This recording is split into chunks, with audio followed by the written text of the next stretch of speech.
Halo Staner. Kembali lagi di sini. Kita teruskan pembahasan kita masih di capital structure. Ini the last part of capital structure. Kita bahas tentang debt. Di video sebelumnya kita diskusi bahwa debt itu tidak bisa di-push dengan maksimal, maksudnya dibuat setinggi-tingginya gitu ya. Kaitannya dengan teori Modigliani and Miller, serta ada batasan-batasan bankruptcy cost and financial distress. Nah, tapi kemudian di sini debt itu juga punya satu benefit gitu ya untuk perusahaan selain dia menurunkan cost of capital, yaitu dibilang bahwa in some extent debt itu bisa mengurangi apa yang disebut dengan agency cost. Agency cost masih ingat ya yang kita bahas di pertemuan awal-awal di manajemen keuangan, pertemuan 1 atau pertemuan kedua, yaitu situasi di mana direksi, manajer, supervisor, manajemen lah ya yang ada di perusahaan itu merasa bahwa kerja keras yang mereka lakukan itu hanya menguntungkan shareholder semata. Jadi mereka akan membuat satu kebijakan yang juga akan menguntungkan bagi mereka, dan itu dilihat dari perspektif perusahaan secara lebih luas akan kontraproduktif begitu. Nah, oleh karena itu diatur bagaimana supaya agency cost ini bisa dikendalikan atau dimitigasi sehingga kinerja dari manajemen itu maksimal, mereka dapat benefit sesuai dengan apa yang mereka kerjakan, dan kemudian juga maximizing wealth dari shareholder itu juga tercapai. Nah, ini yang bisa dicapai salah satunya dengan penggunaan debt. Nah, kenapa penggunaan debt itu bisa mengurangi agency cost? Karena debt financing itu creates fixed obligation payment ya. Jadi kalau kita ada pinjaman itu kan kemudian harus membayar prinsipal, membayar pokok, dan membayar interest. Itu yang disebut dengan obligation, fixed obligation. Jadi kewajiban tuh, udah jadi kewajiban. Kalau enggak nanti bisa dituntut pilot gitu. Nah, dengan adanya fixed obligation ini maka akan mengurangi discretionary control over cash. Jadi ya sudah ada peruntukannya gitu ya.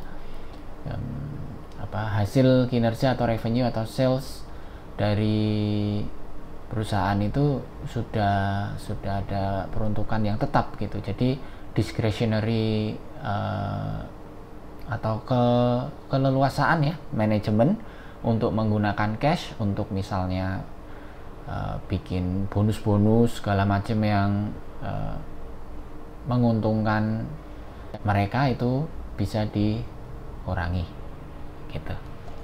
Itu yang dimaksud dengan debt financing, itu bisa mengurangi agency cost.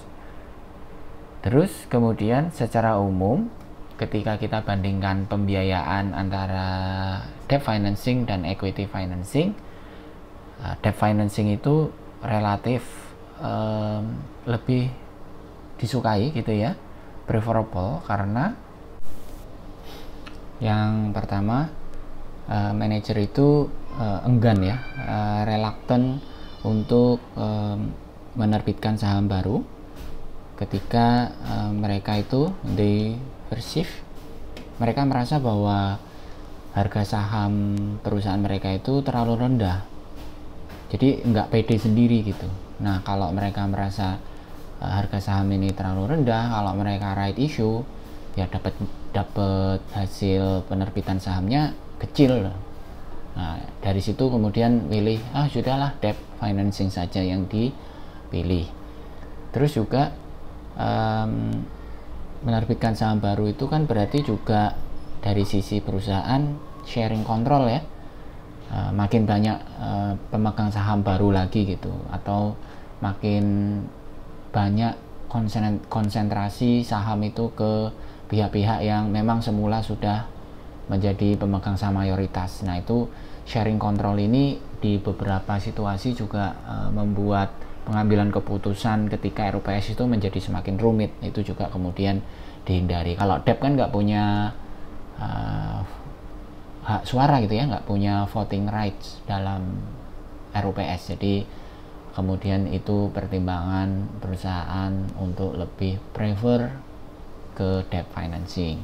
Kemudian yang ketiga juga, ini sekarang kita lihat dari sisi investor, dari perspektif investor. Ketika ada penerbitan saham baru, itu persepsi dari investor bisa melihat bahwa oh ini harga saham dari perusahaan ini overpriced, terlalu mahal.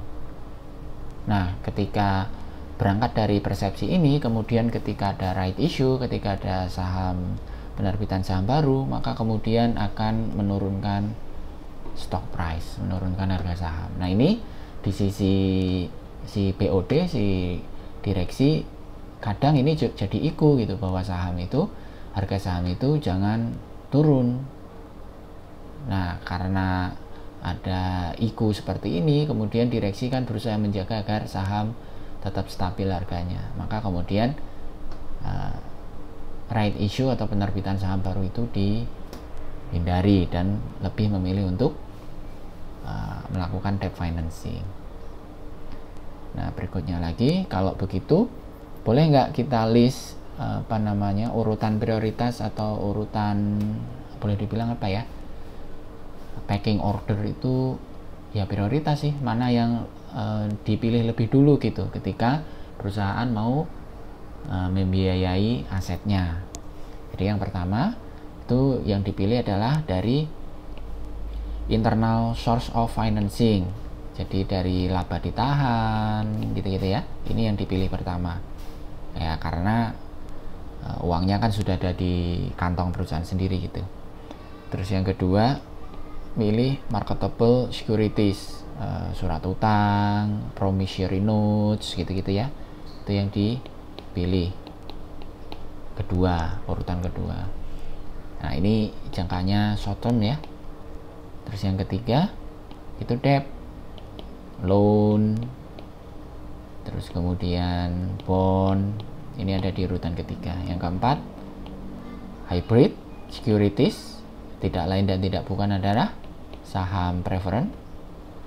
Yang kelima, baru equity atau shares. Ya, ini yang dimaksud lebih kepada common stock. Nah, begitu diskusi tentang debt financing, terutama di dalam capital structure. Kalau ada pertanyaan, silahkan tulis di kolom komen di bawah. Terima kasih.